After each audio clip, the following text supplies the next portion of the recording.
9h02 en direct sur TV Finance et Boursorama. L'heure de prendre le pouls de la bourse à son ouverture avec Xavier Fenot, associé chez Interactive Trading. Bonjour Xavier.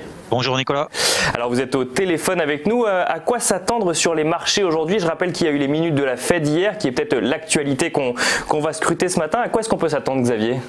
Oui, alors hier soir, pas de grandes news vis-à-vis justement des minutes de la Fed. Alors le marché qui normalement d'habitude n'apprécie pas forcément le flou artistique, et là en l'occurrence apprécie. En fait, on est tout simplement depuis maintenant plusieurs semaines toujours dans la même direction, toujours avec très peu de volatilité, toujours encore une fois très tendanciel. Toutes les résistances finalement après réagissent à très court terme, quelques heures, et tout de suite après en fait il y a alors pas forcément un flux acheteur, mais disons toujours cette dominance acheteuse, cette tendance haussière qui porte toujours les indices, que ce soit le CAC 40 ou l'ensemble des indices, on va dire, internationaux.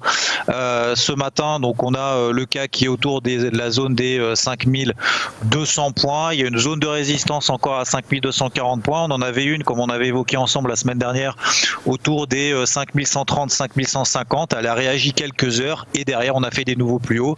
Donc, les séances se ressemblent et se poursuivent. Là, on a toujours, la semaine dernière, je vous avais donné le niveau d'invalidation de cette tendance haussière à très court terme sur le CAC. C'était autour des 5040, voire même 5000. On n'est jamais passé en dessous. Là maintenant, on rehausse justement ce niveau d'invalidation de cette tendance haussière horaire qui est en place finalement depuis le début de l'année, autour des 5120 points. Donc tant qu'on reste au-dessus de la zone des 5120 points, voire 5100 points, eh bien la tendance restera toujours haussière. Prochain objectif, pourquoi pas 5240 points. On est toujours un canal ascendant matérialisé, justement, qui matérialise cette tendance haussière. La borne haute passe autour des 5240, 5250 points. Ça correspond justement à ce niveau de résistance. Donc très peu de volatilité, très peu de flux, très peu de consolidation également.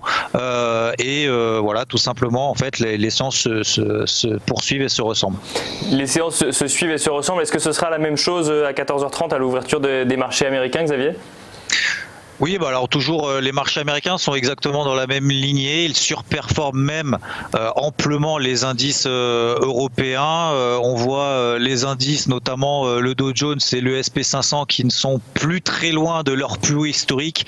Il y a un mois, il y a 2 mois maintenant, c'était catastrophe, bear market, tout va s'effondrer. Donc peut-être, si on était en bear market, en tout cas si on le pensait, parce que les indices justement américains avaient perdu plus de 20% leur valeur très rapidement, eh bien c'était peut-être le bear market le plus rapide de l'histoire, qui a duré peut-être ne serait-ce qu'un mois ou 2 mois. Et là, on est déjà quasiment sur les indices américains, sur les plus hauts historiques. C'est absolument hallucinant. Il n'y a pas de volatilité, encore une fois. Alors, est-ce que c'est dirigé par des algos ou pas? Ça, on n'en sait pas forcément grand-chose. Mais en l'occurrence, pour le moment, les tendances, encore une fois, sont haussières, que ce soit sur les indices américains ou sur les indices européens. A priori, la seule raison pour laquelle on est un repli qui se met en place de manière vive et un retour de la volatilité, c'est un élément exogène. Pour le moment, il n'a pas lieu. Eh bien, on va suivre ça tout au long de la journée. Xavier, merci beaucoup pour votre analyse. Je rappelle que vous êtes associé chez Interactive Trading.